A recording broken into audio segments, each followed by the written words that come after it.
Could you imagine if I put out a press release? Yeah, Bitcoin zoomed above 100,000. We decided to take money off the table. We locked in our gains. Everybody would go ballistic. And then they would never trust us ever again. I bet you I will probably buy $1 billion of it at $1 million a coin, probably in one day.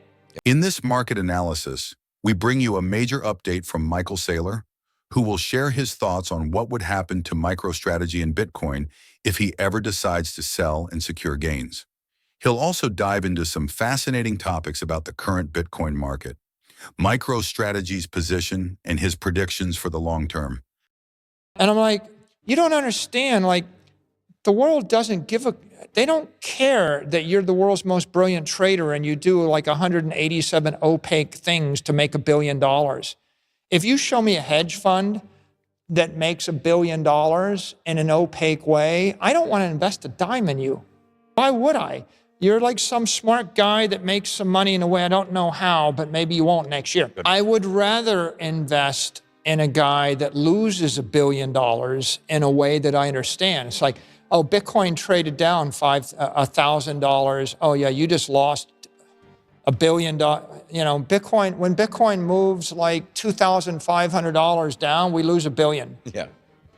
But now I can go, you know, I go buy that. Yeah, it's like, the world's got infinite capital. They want the security. So if the market trades down 90%, you know, the most lucrative trade in the world was like to buy MicroStrategy stock at the bottom of the crypto winter, right? Yeah, absolutely.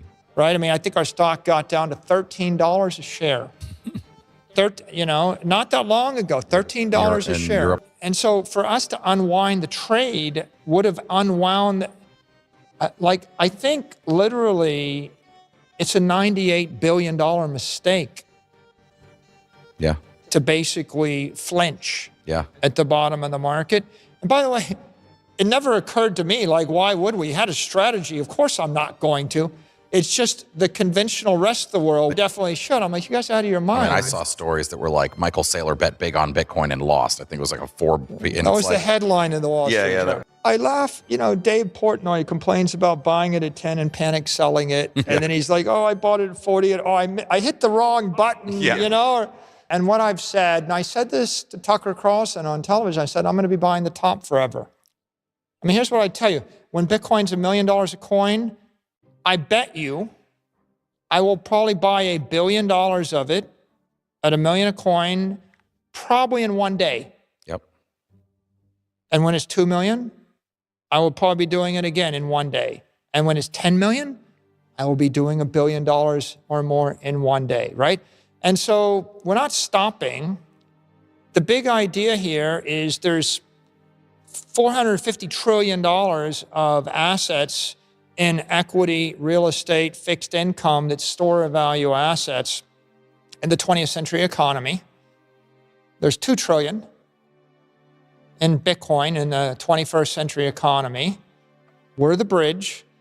We're going to continue to create Bitcoin-backed securities to channel that capital from an inefficient energy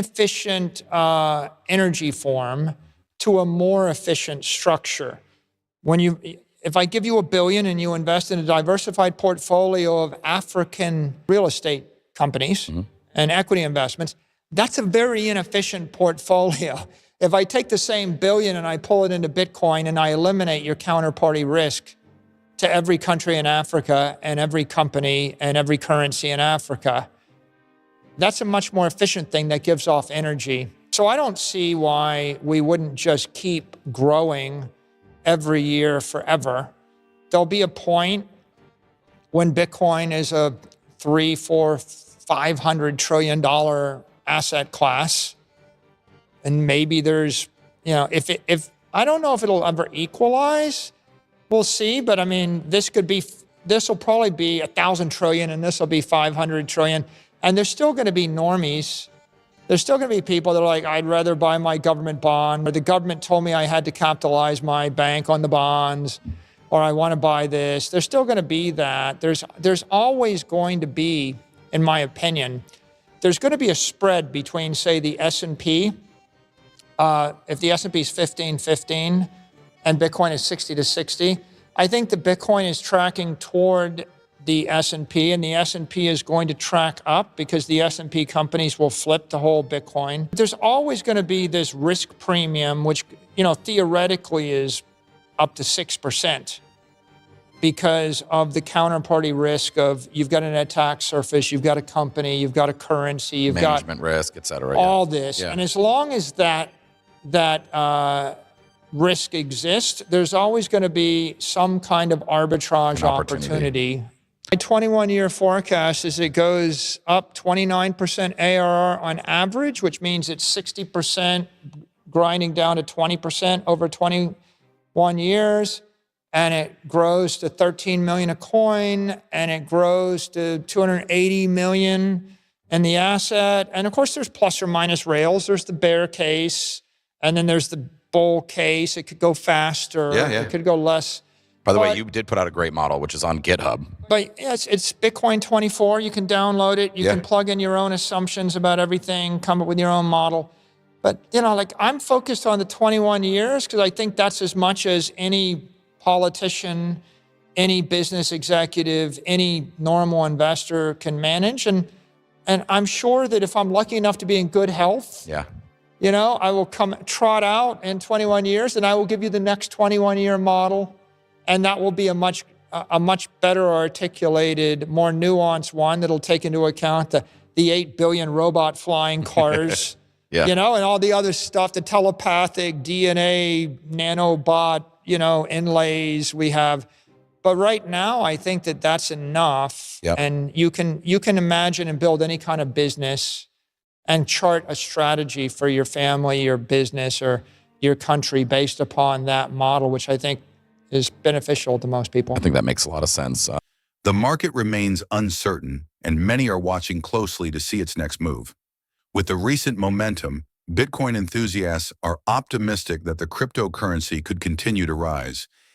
However, its ability to sustain these gains remains a key question. Don't forget to like and subscribe, and let's keep this bull run going.